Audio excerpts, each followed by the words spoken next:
Mary Christmas. Welcome back to my YouTube channel. അപ്പോൾ എല്ലാവർക്കും Christmas എല്ലാം എങ്ങനെയുണ്ടായിരുന്നു? ഞങ്ങളിതാ രാവിലെ എഴുന്നേറ്റ് കുളിയൊക്കെ കഴിഞ്ഞു. രാവിലെ പത്തിരിയാണ് കേട്ടോ ഉണ്ടാക്കി. പത്തിരിയും തേങ്ങാപ്പാലും ക്രിസ്മസ് സ്പെഷ്യൽ, മോർണിംഗ് സ്പെഷ്യലായിരുന്നു അത്. ഇനി ഉച്ചയ്ക്ക് ചേട്ടായി ഓഫീസുണ്ട്, ചേട്ടായി ഓഫീസിൽ പോയി. അപ്പോൾ ഇനി ഈവനിങ് ഇച്ചിരി നേരത്തെ വരും. അപ്പോൾ ആഘോഷമൊക്കെ വൈകുന്നേരമാണ്. അപ്പം ചേട്ടായിക്ക് ഓഫീസ് ഉള്ളത് കൊണ്ട് നമുക്ക് വലിയ ആഘോഷമൊന്നും പകലില്ല. അപ്പോൾ രാത്രിത്തേക്കാണ് സെലിബ്രേഷനൊക്കെ. അപ്പോൾ വലുതായിട്ടൊന്നുമില്ല. കുഞ്ഞിലേ മുതൽ എനിക്ക് ക്രിസ്മസ് എന്ന് പറഞ്ഞു കഴിഞ്ഞാൽ ഭയങ്കര ഒരു വികാരമാണ്. കാരണം വീട്ടിലായാലും എൻ്റെ അമ്മയുടെ അമ്മ പോമ്മ ക്രിസ്ത്യാനിയാണ്. അപ്പോൾ അതിൻ്റെ ഒരു ഇതായിട്ടാണ് പിന്നെ ഞങ്ങൾ എല്ലാ വർഷവും ക്രിസ്മസ് ആഘോഷിക്കും. ഓണം, വിഷു എന്ന പോലെ തന്നെ ഞങ്ങൾക്ക് ക്രിസ്മസും ഭയങ്കര ഇമ്പോർട്ടൻ്റ് ആണ്. പിന്നെ എൻ്റെ ചേട്ടൻ്റെ വൈഫ് ക്രിസ്ത്യനാണ്. അപ്പോൾ എല്ലാ ക്രിസ്മസും ഞങ്ങൾക്ക് ഭയങ്കര ഒരു ഹാപ്പിനെസ് തരുന്നതാണ്. നവംബർ തൊട്ട് തുടങ്ങും നമുക്ക് ക്രിസ്മസ് ന്യൂ ഇയർ എന്നൊക്കെ പറഞ്ഞിട്ട്. അപ്പോൾ അതിൻ്റെ ഭയങ്കര ഹാപ്പിനെസ് ഉണ്ട് ഞങ്ങൾക്ക്. അപ്പോൾ അങ്ങനെ മക്കൾക്ക് പുതിയ ഡ്രസ്സൊക്കെ ഇട്ട് രാവിലെ കുറേ വീഡിയോസൊക്കെ ഞാൻ എടുത്തു. അതൊക്കെ ഞാനിതിൽ ഇടാം കേട്ടോ. പിന്നെന്താ, അപ്പോൾ എല്ലാവർക്കും ഹൃദയം നിറഞ്ഞ് മേരി ക്രിസ്മസ്. എല്ലാവരും ക്രിസ്മസ് അടിച്ചു പൊളിക്കണം. ശരിക്കും പറഞ്ഞാൽ എനിക്ക് ഭയങ്കര ബോറായി. കാരണം രാവിലെ ഉച്ചയ്ക്ക് ചേട്ടായി ഇല്ല. ശരിക്കും പറഞ്ഞാൽ ഉച്ചയ്ക്ക് ഫുഡൊക്കെ ഉണ്ടാക്കി അടിപൊളിയാക്കണം എന്നാണ് വിചാരിച്ചത്. പക്ഷേ ഓഫീസിൽ എന്തായാലും നിർബന്ധം പോകണം എന്നുള്ളത്. അപ്പോൾ വൈകുന്നേരത്തേക്ക് ആക്കി. അപ്പോൾ വീട്ടിലൊക്കെ ഇന്ന് പോർക്കും ബീഫും മീനും ചിക്കനും ഒരു ഭയങ്കര, എന്നെ വീട്ടിൽ നിന്ന് എല്ലാവരും വിളിച്ചു പോരുമെന്ന്. പക്ഷെ ചേട്ടായിക്ക് ലീവില്ലാത്തതുകൊണ്ട് ഞാൻ പോയില്ല. അപ്പം ഇനി ആഘോഷങ്ങളെല്ലാം വൈകുന്നേരമാണ്. ചെറിയ കുഞ്ഞു സർപ്രൈസുകളും കാര്യങ്ങളൊക്കെ ഉണ്ട് ഞങ്ങൾക്ക് വൈകുന്നേരം. അപ്പോൾ ആ വീഡിയോ ഇതിലിടാം കേട്ടോ.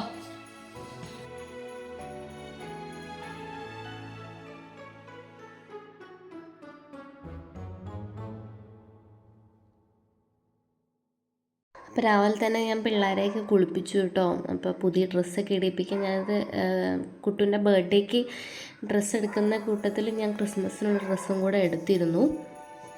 അപ്പോൾ അത് രാവിലെ തന്നെ കുളിപ്പിച്ച് ഇടുമായിരുന്നു കേട്ടോ.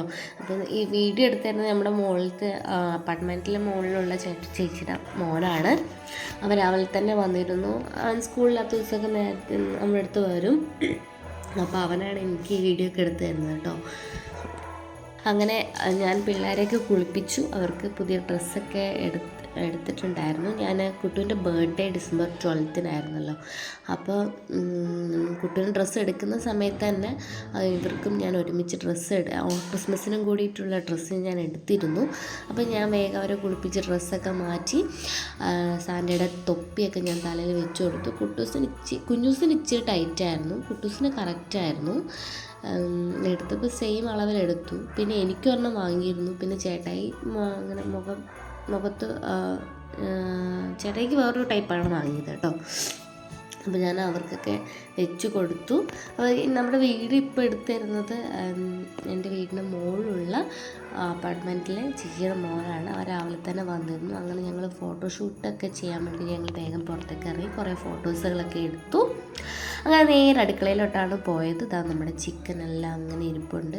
അപ്പോൾ അതിൽ നിന്ന് നല്ല പീസസൊക്കെ നേരെ വറുക്കാനായിട്ടും ബാക്കി വരുന്നത് നമ്മൾ ബിരിയാണിയിലേക്കും ഇടണം. കുറച്ച് പീസ് ബാക്കി വരുന്നത് ബിരിയാണിയിലേക്കും ബാക്കി പീസസ് വറുക്കാനുമായിട്ടായിരുന്നു.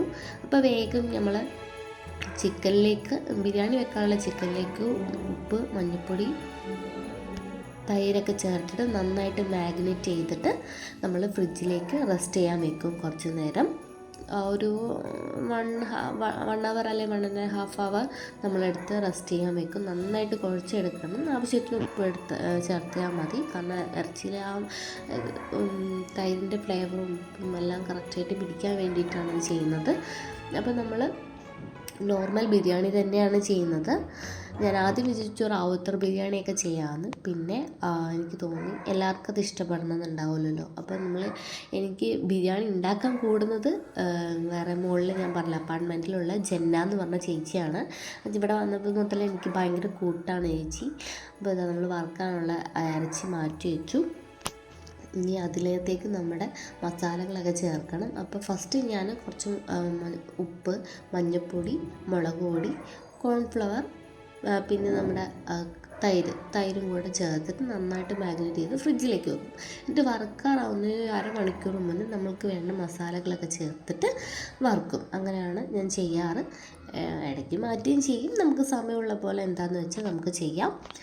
ശരിക്കും പറഞ്ഞാൽ ക്രിസ്മസ് എന്നൊക്കെ പറയുമ്പോൾ എല്ലാവരും വേണം, പക്ഷേ ആരുമില്ല. അങ്ങനെ ഹസ്ബൻഡിൻ്റെ വീട്ടിൽ അങ്ങനെ ക്രിസ്മസ് ഒന്നും ഇതുവരെ ആഘോഷിച്ചിട്ടൊന്നുമില്ല എന്നാണ് പറയണത്, ഞാൻ കേട്ടത്. എനിക്ക് എന്താണെന്ന് അറിയത്തില്ല. അവിടെ അങ്ങനെ ക്രിസ്മസ് ഒന്നും ആഘോഷങ്ങളൊന്നുമില്ല. അവിടെ ഓണം, വിഷു അങ്ങനെയുള്ള ആഘോഷങ്ങളേ ഉള്ളൂ. പക്ഷേ എനിക്ക് എൻ്റെ ഹാപ്പിനെസ് എന്ന് പറയുന്നത് ആഘോഷങ്ങളാണ്. അത് എനിക്കിഷ്ടപ്പെട്ട ആഘോഷങ്ങളാകുമ്പോൾ എനിക്ക് ഭയങ്കര സന്തോഷമാണത്. എനിക്ക് ഇങ്ങനെ എൻ്റെ അമ്മയുടെ അമ്മ ക്രിസ്ത്യാനിയാണ്, പിന്നെ എൻ്റെ ചേട്ടൻ്റെ പിന്നെ വൈഫ് ക്രിസ്ത്യൻസാണ്. അപ്പോൾ അതുകൊണ്ട് മാത്രമല്ല ഞങ്ങൾക്ക് വല്ലാത്തൊരു ഇഷ്ടമാണ്. അപ്പോൾ അതുകൊണ്ട് ഞങ്ങൾ ആഘോഷങ്ങൾ വലിയ ഗംഭീരമായിട്ട് തന്നെ ആഘോഷിക്കും. അതത്രേ ഉള്ളൂ. പാലക്കാടൊക്കെ പോയി കഴിയുമ്പോൾ നമ്മൾ പള്ളി മെഴുകുതിരി കത്തിക്കാനായിട്ട് നമ്മുടെ വിഷമങ്ങൾ പറയാനും മെഴുകുതിരി കത്തിക്കാനും നമ്മൾ പോവാറുണ്ട്. വീട്ടിലെല്ലാവരും അങ്ങനെ തന്നെയാണ്. അപ്പോൾ ഇതാണ് നമ്മുടെ ജനചേച്ചി അങ്ങനെ വീഡിയോസിൽ വരില്ല, ആൾക്ക് ഭയങ്കര ചമ്മലാണ്. അപ്പോൾ നമ്മൾ ബിരിയാണിക്കുള്ള മസാലകളും എല്ലാം ആദ്യമേ റെഡിയാക്കി സെറ്റാക്കി വെക്കുകയാണ്. ഞാൻ ഇങ്ങനെ സൈഡിൽ ചെയ്ത് കൊടുക്കും, ചേച്ചി ഒരു സൈഡിൽ ഉണ്ടാക്കി തുടങ്ങും. അപ്പോൾ ഇത് നമ്മൾ സബോള ഫസ്റ്റ് ഇടുന്നത് വറുക്കാനായിട്ടാണ്. ഈ സവോള നെയ്യിലിട്ടിട്ട് നന്നായിട്ട് വറുത്ത് കോരി എടുക്കും കേട്ടോ ആദ്യമേ. അത് കഴിഞ്ഞിട്ട് ഇതേ എണ്ണയിൽ, നെയ്യിലാണ് ചേച്ചി കൂടുതലും ഉണ്ടാക്കുന്നത്. അങ്ങനെ നെയ്യ് അധികമൊന്നുമില്ല, ഓയിലൊന്നും ഇല്ലാത്ത ഒരു ബിരിയാണി നമുക്ക് നോക്കാം അത് അവസാനം എന്താണ് ഏതാണെന്നൊക്കെ കേട്ടോ. അങ്ങനെ നമ്മൾ അതെല്ലാം വറുത്ത് കോരി, ഫസ്റ്റ് ഇട്ട സവോള എല്ലാം വറുത്ത് കോരി അവസാനം ബിരിയാണിയുടെ മസാലയ്ക്ക് വേണ്ടിയുള്ള സവോള നമ്മൾ ഇടുവാണ്. ആരൊക്കെ സവാള എന്നൊക്കെ പറയും, ശരിക്കും സവാള എന്നാണ്, ഞാൻ സബോള എന്ന് പറയില്ല. എല്ലാവരും എൻ്റെ ഇടയ്ക്ക് കളിയാക്കാറുണ്ട്. ആര് കളിയാക്കലുണ്ട്. അതിൻ്റെ ഇടയിൽ ഇവർ പിള്ളേരൊക്കെ കൂടി അടിയിടിയൊക്കെ ഉണ്ടാക്കുകയാണ് കേട്ടോ. ഞാൻ അപ്പോഴത്തേക്കും ഡ്രസ്സൊക്കെ അയച്ചു വെച്ചു, അല്ലെങ്കിൽ ചെളിയാവത്തില്ലേ എന്ന് വിചാരിച്ചിട്ട്. അങ്ങനെ നമ്മൾ ഇഞ്ചി, വെളുത്തുള്ളി, അതിൻ്റെ ഇടയിൽ ജലദോഷമൊക്കെ പിടിച്ചു കേട്ടോ. ഇഞ്ചി, വെളുത്തുള്ളി, പച്ചമുളക് ജസ്റ്റ് ഒന്ന് ക്രഷ് ചെയ്തിട്ട് ഇടണം.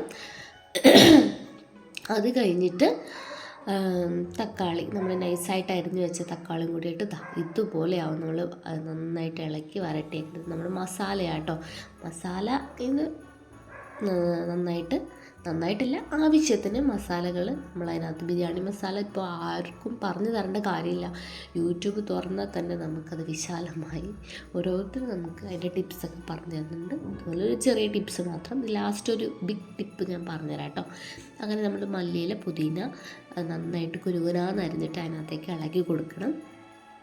ഞാൻ അതിൻ്റെ ഇടയിൽ ഞാൻ വീഡിയോ എടുക്കുന്നതിനിടയിൽ എൻ്റെ ചെറിയ സൈഡിൽ പണിയുണ്ട്. ആ പണി അവിടെ വെച്ച് ഓടി വന്ന് വീഡിയോ എടുക്കും. പിന്നെയും ഓടി വന്ന് വീഡിയോ എടുക്കും. അത് തന്നെ കേട്ടോ ഇവിടെ.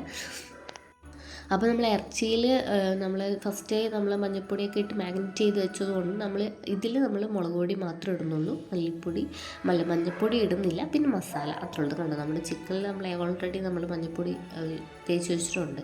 അപ്പോൾ അതുകൊണ്ട് മസാലയും മുളക് പൊടി മാത്രം, ആവശ്യത്തിന് മുളക് പൊടി ചേർക്കുള്ളൂ. അത് കഴിഞ്ഞിട്ട് നമ്മുടെ ചിക്കൻ എല്ലാം അതിനകത്തേക്ക് ഇട്ടിട്ട് നന്നായിട്ട് ഇളക്കിയെടുക്കും. എന്നിട്ട് നന്നായിട്ട് വേവിക്കും. അപ്പോൾ എല്ലാവർക്കും ക്രിസ്മസൊക്കെ എങ്ങനെ പോകുന്നു, എല്ലാവരും ഫുഡൊക്കെ എങ്ങനെ റെഡിയായോ എന്നൊക്കെയാണ് എനിക്ക് ചോദിക്കാനുള്ളത്. എല്ലാവരും നന്നായിട്ട് ആഘോഷിക്കുക. ഇനി പുതിയൊരു ന്യൂ ഇയർ ഇനി അധികമില്ല, അങ്ങോട്ട് ന്യൂ ഇയർ ആവാറായി. അപ്പോൾ എല്ലാവർക്കും ഇനിയൊരു ഇയർ ഭയങ്കര ബ്രൈറ്റ് ആൻഡ് കൂൾ ആൻഡ് കാമായി ഇരിക്കട്ടെ എന്ന് ഞാൻ പ്രാർത്ഥിക്കുന്നു. അങ്ങനെ തന്നെ നമ്മുടെ ഇറച്ചിയൊക്കെ ഏകദേശം റെഡി. അപ്പോൾ ഇത് നമ്മൾ വറുത്ത് വെച്ച സവോള ആട്ടോ. അത് കുറച്ചിട്ട് കൊടുക്കുമ്പോൾ വേറൊരു ടേസ്റ്റാണ്. അത് പൊടിയായിട്ട് ഇട്ട് കൊടുക്കാം, അല്ലാതെ ഇട്ട് കൊടുക്കാം. അപ്പോൾ റൈസ് നമ്മൾ സെപ്പറേറ്റ് വേവിച്ചിട്ട് അതിൽ ദമ്മിടാണ് ചെയ്യുന്നത്. അപ്പോൾ നമ്മുടെ താത്തയാട്ടോ ഇളക്കുന്നതൊക്കെ. ഈ ബിരിയാണിയുടെ സൈഡിലേക്ക് ഫുള്ളും താത്ത തന്നെയാണ്, ചേച്ചി എന്താണെങ്കിലും പറയാം. ജനചേച്ചിയാണ്, ജനചേച്ചി എന്ന് വിളിക്കുന്നത്. ഇപ്പോൾ ജനചേച്ചി ഇതെല്ലാം ഇളക്കി റെഡിയാക്കുകയാണ്. സംഭവം ചേച്ചി എനിക്ക് വീഡിയോ എടുക്കുന്നത് ഭയങ്കര ആഗ്രഹമുണ്ട്, പക്ഷേ ചേച്ചി അതിലൊന്നും ഭയങ്കര ആക്റ്റീവല്ല. ചേച്ചി ഇങ്ങനെ യൂട്യൂബ് ചാനലിലേക്ക് വേണ്ടിയിട്ട് കുറേ വീഡിയോസൊക്കെ എടുത്ത് വെച്ചിട്ടുണ്ട്, സ്റ്റാർട്ട് ചെയ്തിട്ടില്ല. പക്ഷേ ചേച്ചി ഉണ്ടാക്കുന്നത് മാത്രമേ ഉള്ളൂ. ആളെ എക്സ്പ്രസ് ചെയ്തിട്ടൊരു വീഡിയോ ഒന്നുമില്ല. അങ്ങനെ ഇതാ നമ്മുടെ ബിരിയാണിക്കുള്ള അരി ഇട്ടു. ഇപ്പോൾ പട്ട, ഗ്രാമ്പ്, ഏലക്ക സ്വാഭാവികം സാദാ റൈസ് ഉണ്ടാക്കുന്ന പോലെ കുറച്ച് നാരങ്ങയും കൂടെ നമ്മൾ പിഴിഞ്ഞൊഴിക്കും. അപ്പോഴത്തേക്കും ഇത് റെഡിയാവും. അങ്ങനെ നമ്മുടെ ഗ്രേവിയൊക്കെ ഏകദേശം സെറ്റായിട്ടുണ്ട്. ഇനി കുറച്ചും കൂടെ ഒന്ന് വറ്റി കഴിയുമ്പോൾ അതിൻ്റെ ഗ്രേവിയൊക്കെ ഒന്ന് കട്ടിയാവുമ്പോൾ ഇത് നമ്മൾ ദമ്മിടും. അങ്ങനെ നമ്മൾ റൈസൊക്കെ ഓക്കെ ആയി ഒരു പാകം വേവിനെടുത്തിട്ട് നമ്മൾ ദമ്മിടുകയാണ് ചെയ്യുന്നത്. അതിൻ്റെ മുകളിലേക്ക് നമ്മൾ അരിഞ്ഞ് വെച്ച മല്ലിയില, പുതിന ഇടും. പിന്നെ സത്യം പറഞ്ഞാൽ ഞാൻ റാവുത്തർ ബിരിയാണി ഉണ്ടാക്കുന്നതുകൊണ്ട് നമ്മൾ ഈ അണ്ടിപ്പരിപ്പ് മുന്തിരിയൊന്നും വാങ്ങിയില്ല കേട്ടോ. അപ്പോൾ ഇതാ നമ്മൾ നെയ്യ് അതിൻ്റെ മുകളിൽ നമ്മൾ വറുത്ത് വെച്ച നെയ്യ് ഉണ്ടായിരുന്നല്ലോ, അതും കൂടെ ഒന്ന് സെറ്റ് ചെയ്തിട്ട് ഒന്ന് ജസ്റ്റ് ഒന്ന് ഇളക്കിയിട്ട് വീണ്ടും നമ്മൾ റൈസ് ഇട്ട് വീണ്ടും അതുപോലെ നമ്മൾ മുകളിൽ മല്ലിയും പുതിനയും പിന്നെ നമ്മളുടെ വറുത്ത് വെച്ച സവാളയും നെയ്യും ഒഴിക്കും. പിന്നെ ഞാൻ നിങ്ങൾക്ക് ബിരിയാണിയിൽ ഇടുന്ന ഒരു ബിഗ് ടിപ്പ് ഞാൻ പറഞ്ഞുതരാമെന്ന് പറഞ്ഞില്ല. ഞാനിത് ഫസ്റ്റ് ടൈമായിട്ടാണ് അറിയുന്നത് കേട്ടോ. എനിക്ക് ജന ചേച്ചി പറഞ്ഞു തന്നതാണ്. എന്താണെന്ന് വെച്ചാൽ നമ്മൾ തേങ്ങ ചിരണ്ടുക, എന്നിട്ട് ആ തേങ്ങ ചിരണ്ടിയിട്ട് ഇതാ ഈ ഒരു പാകം പോലെ വറുത്തെടുക്കുക. നന്നായി കരിയൊന്നും ചെയ്യരുത്, നല്ല ബ്രൗണും ആവരുത്, ഈ ഒരു പാകം മാത്രം ആക്കിയെടുക്കുക. എന്നിട്ട് നമ്മൾ ദമ്മ് ചെയ്ത് കഴിഞ്ഞ് ലാസ്റ്റ് ആ ദമ്മിൻ്റെ മുകളിലേക്ക് ഈ വറുത്ത് വെച്ച തേങ്ങ നന്നായിട്ട് വിതറുക. അപ്പോൾ ഞാൻ ഇതാദ്യമായിട്ടാട്ടോ കേൾക്കുന്നത്. ചേച്ചി പറഞ്ഞു ഇങ്ങനെ കല്യാണ വീടുകളിൽ ഇങ്ങനെ ദമ്മിൽ ഇങ്ങനെ മുകളിൽ ഇടാറുണ്ട് എന്ന് ചേച്ചി എന്നോട് പറഞ്ഞു. അപ്പോൾ ഞാൻ എന്തായിരിക്കും ടേസ്റ്റ്, എന്തായിരിക്കും ഫീൽ, ചേച്ചി പറഞ്ഞു നമ്മളിങ്ങനെ ഇട്ടത് അറിയത്തുപോലുമില്ല എന്നാണ് പറഞ്ഞത്. അപ്പോൾ നമുക്ക് ദമ്മ് പൊട്ടിച്ചിട്ട് എന്താണ് സംഭവം നമുക്ക് നോക്കാം. ടേസ്റ്റ് ഉണ്ടെങ്കിൽ ടേസ്റ്റ് ഉണ്ടെന്ന് പറയാം, ഇല്ലെങ്കിൽ ഞാൻ എന്താണെന്ന് പറയാം. ഓക്കെ, ഞാൻ ഫസ്റ്റ് ടൈമാണ് ഇങ്ങനെ കഴിക്കാൻ പോകുന്നത്. അതിൻ്റെ ഇടയിൽ നമ്മൾ വേറൊരു സാധനം കൂടെ ഉണ്ടാക്കി, അച്ചാർ. കുറച്ച് ഉപ്പിലിട്ട മാങ്ങ ഉണ്ടായിരുന്നു. ബിരിയാണി ആകുമ്പോൾ അച്ചാർ വേണം, പപ്പടം വേണം, പിന്നെ നമ്മുടെ സലാസ് വേണം, അങ്ങനെ കുറേ ഐറ്റംസ് വേണം. അപ്പോൾ ഇതാ ചേച്ചി ഫ്രഷായിട്ട് അച്ചാറും കൂടെ ഉണ്ടാക്കി. ഇതെല്ലാം ചേച്ചിയുടെ പ്രിപ്പറേഷനാണ് കേട്ടോ. ഉപ്പിലിട്ടത് ഞാനാണെങ്കിലും അച്ചാർ ഉണ്ടാക്കുന്ന സംഭവം സൂപ്പറായിരുന്നു, എനിക്ക് ഒത്തിരി ഇഷ്ടമായി. ഇത് ഞാൻ ഉണ്ടാക്കിയതാട്ടോ. ഞാൻ എന്തെങ്കിലും ചെയ്യണ്ടേന്ന് വിചാരിച്ച് ഞാൻ വേഗം ഉണ്ടാക്കി. അങ്ങനെ ചിക്കൻ വറക്കാനായിട്ട് ചേച്ചി ബിരിയാണിയൊക്കെ ഉണ്ടാക്കിയിട്ട് കുളിക്കാനായിട്ട് മുകളിലേക്ക് പോയി. അപ്പോൾ ഞാൻ വേഗം ചിക്കനൊക്കെ ഉണ്ടാക്കാൻ വേണ്ടിയിട്ട് നമ്മൾ പേസ്റ്റൊക്കെ തേച്ച് വെച്ചു. മസാലകളൊക്കെ ഞാൻ 12 മണിക്കൂർ മുന്നേ നമ്മൾ മെയിൻ മസാലകൾ ചേർക്കത്തുള്ളൂ. അപ്പോൾ ആ മെയിൻ മസാലകളെല്ലാം ചേർത്തു നമ്മൾ വറുക്കാനായിട്ട് അടുപ്പത്ത് വെച്ചു കേട്ടോ. അപ്പോൾ നമ്മൾ ഓരോ പീസസായിട്ട് നമ്മൾ വറുക്കാൻ വേണ്ടി വെക്കുവാണ്. ഇത് കഴിഞ്ഞിട്ട് വേണം എനിക്ക് ഭയങ്കര ഇതായിട്ട് കിടക്കുവാണ് വീടൊക്കെ. അപ്പോൾ ഒന്ന് വീടൊന്ന് അടിച്ച് വാരി ഒന്ന് വൃത്തിയാക്കി, പാത്രമൊക്കെ ഒരു ലോഡ് കഴുകാനുണ്ട്. അപ്പോൾ അതൊക്കെ ഒന്ന് കഴുകി സെറ്റാക്കി വെക്കണം. അപ്പോൾ ഏകദേശം എല്ലാം സെറ്റായി.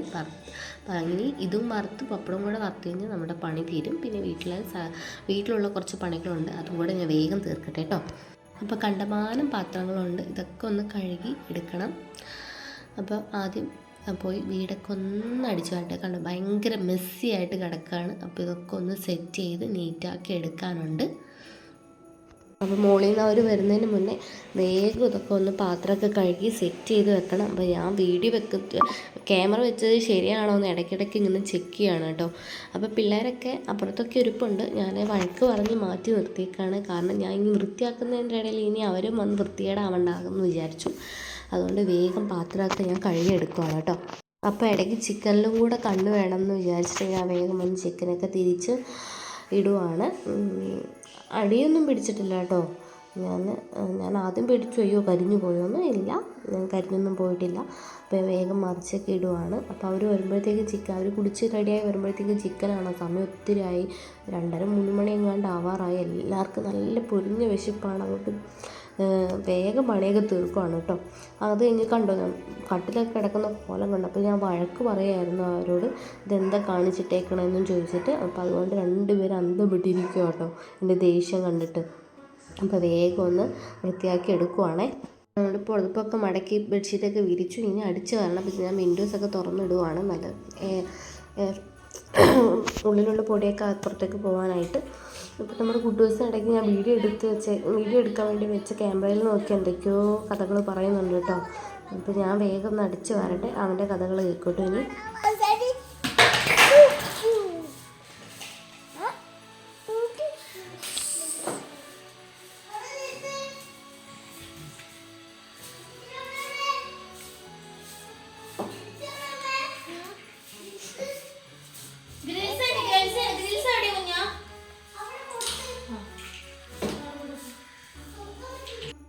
ഓരോ പണിയുടെ ഇടയിൽ നമ്മൾ ചിക്കൻ്റെ കാര്യം മറക്കരുതല്ലോ. അതുകൊണ്ട് വേഗം വന്ന് ഞാനത് കോരുവാണ്. ഇനി അടുത്തത് ഇടണം. അപ്പോൾ വേഗം വന്ന് വറുക്കാൻ വെച്ച ചിക്കൻ ഏകദേശം റെഡിയായി. അപ്പോൾ അത് ഞാൻ വേറെ പാത്രത്തിലേക്ക് മാറ്റുവാണ് കേട്ടോ. അപ്പോഴത്തേക്കും ചേച്ചി വന്നു. അപ്പോൾ ദമ്മ് പൊട്ടിക്കാനായിട്ട് നമ്മൾ തുടങ്ങുവാണ്. ഇതാ നമ്മൾ ദമ്മ് തുറന്നു. ഇങ്ങനെയാണ് ഇരിക്കുന്നത് ഇപ്പോൾ. ഇനി ഇതെല്ലാം നമ്മൾ റൈസെല്ലാം മാറ്റി ഗ്രേവി അടിയിൽ വെച്ചിട്ട് റൈസെല്ലാം മാറ്റി എടുക്കാനുണ്ട്. അപ്പോൾ അതൊക്കെ ചേച്ചിയാണ് ചെയ്യുന്നത്. അപ്പോൾ നമ്മുടെ റൈസൊക്കെ ഏകദേശം എടുത്ത് കോരി എടുത്ത് കഴിയാറായി. അപ്പോൾ ഞങ്ങൾ 1 കിലോ റൈസിലാണ് കേട്ടോ വെച്ചത്. നമുക്കത് തന്നെ ധാരാളമാണ്, ചിലപ്പോൾ മിച്ചവും വരാം. അപ്പോൾ അതുകൊണ്ട് നമ്മൾ 1 കിലോ റൈസിലാണ് വെച്ചത്. അപ്പോൾ എല്ലാം ഇത് കോരി എടുക്കുവാണ്. അങ്ങനെ മൊത്തം കോരി എടുത്തു. അങ്ങനെ റൈസ് വേറെ ഗ്രേവി വേറെ ആക്കി. അപ്പോൾ ഇതാണ് ഗ്രേവി. അപ്പോൾ നമ്മുടെ ഇനി ആ റൈസ് നന്നായിട്ട് ഇളക്കി നന്നായിട്ട് യോജിപ്പിക്കണം. അപ്പോൾ ഇതാണ് താത്ത. ഞാൻ ഫേസ് വല്ലാതെ കാണിക്കുന്നില്ല, താത്തയ്ക്കൊരു മടിയാണ്, വേറൊന്നും കൊണ്ടല്ല. താത്തയല്ല, ചേച്ചിക്ക് ഭയങ്കര മടിയാണ്. അപ്പോൾ ഇതാ മക്കൾക്കൊക്കെ ഞാൻ ഭക്ഷണം വേഗം കൊടുത്തു കേട്ടോ. അപ്പോൾ പപ്പടം വറുത്തില്ല, അതിൻ്റെ ഇടയിലാണ് നമുക്ക് പപ്പടത്തിൻ്റെ കാര്യം ഓർമ്മ വന്ന് വേഗം പോയി ഞാൻ മക്കൾക്ക് പപ്പടം കൂടെ വറുത്ത് കൊടുത്തു കേട്ടോ. പപ്പടം അല്ലാതെ എന്ത് ബിരിയാണി എന്നാണ് എല്ലാവരും ചോദിക്കുക. അപ്പോൾ പപ്പടം കൂടെ വറുത്ത് കൊടുത്തപ്പോൾ ഇന്നത്തെ ക്രിസ്മസ് ഞങ്ങൾ ഏകദേശം അടിച്ചു പൊളിച്ചു. പക്ഷേ ചേട്ടായി നൈറ്റേ വരത്തുള്ളൂ. അപ്പോൾ അതുകൊണ്ട് ആ കുറവ് മാത്രമുണ്ട്. ബാക്കി ഫുഡിൻ്റെ കാര്യങ്ങളൊക്കെ ഞങ്ങൾ ഏകദേശം സെറ്റാക്കി. അങ്ങനെ ഞാനും താത്തയൊക്കെ ഇരുന്ന് കഴിച്ചു. സംഭവം അടിപൊളി. ആ തേങ്ങ വറുത്തിട്ടാന്ന് ഫീലേ ചെയ്യില്ല കേട്ടോ. അത്രയും ടേസ്റ്റായിരുന്നു. ആ റൈസിലൊക്കെ നന്നായിട്ട് എല്ലാം പിടിച്ചിട്ടുണ്ട്. ഓവറോൾ അടിപൊളിയായി. ഞാൻ താത്തയോട് പറഞ്ഞു നല്ലോണം കഴിച്ചു, വയറ് നിറയെ കഴിച്ചു. അപ്പോൾ നമ്മൾ ക്രിസ്മസ് അടിച്ചു പൊളിച്ചു. അപ്പോൾ എല്ലാവർക്കും ഞങ്ങളുടെ മേരി ക്രിസ്മസ്. അപ്പോൾ ഞങ്ങളുടെ വീഡിയോ കണ്ട് ഇഷ്ടപ്പെടുന്നത് ലൈക്ക് ചെയ്യണം, സബ്സ്ക്രൈബ് ചെയ്യണം, കമൻറ്റ് ചെയ്യണം.